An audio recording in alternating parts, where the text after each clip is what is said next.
नाज़रीन ग्रामी, एक आदमी ने हातिम तई से पूछा है, हातिम क्या सखावत में कोई तुझसे आगे बढ़ा है? हातिम ने जवाब दिया, हाँ, कबीला तय का एक यतीम बच्चा मुझसे ज़्यादा सखी निकला। जिसका किस्सा कुछ यूँ है कि दौरान सफ़र में जब शब बसरी के लिए उनके घर गया तो उसके पास 10 बकरियाँ थीं। इसने एक बकरी ज़िबा की, इसका गोश्त तैयार किया और खाने के लिए मुझे पेश कर दिया। उसने खाने के लिए मुझे जो चीज़ें दी थी इसमें मग़ज़ भी था। मैंने इसे खाया तो मग़ज़ मुझे बहुत पसंद आया। मैंने कहा, वाह सुबहान अल्लाह, क्या खूब जायका है। यतीम बच्चा फ़ौरन बाहर निकला और एक एक करके तमाम बकरियां मेरी लाइल्मी में ज़िबा कर डाली और सब के मग़ज़ मुझे पेश कर दिए। जब मैं जाने लगा तो क्या देखा कि घर के इर्द गिर्द खून ही खून बिखरा पड़ा था। मैंने उस यतीम बच्चे से पूछा कि तुमने तमाम बकरियां क्यों ज़िबा की? इसने कहा, आपको बकरी का मग़ज़ बहुत अच्छा लगा और मैं इस पर बखल करूं और मेहमान नवाजी में बखल अरबों को ज़ेब नहीं देता।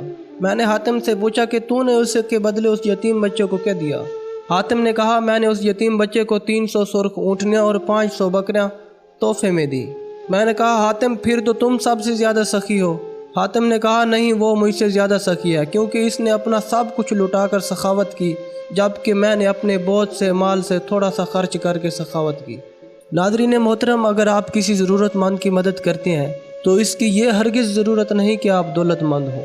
इसके लिए ज़रूरी है आपका दिल सबसे बड़ा हो। अल्लाह ताला हम सबको एक दूसरे की मदद करने की तौफीक अता फरमाए।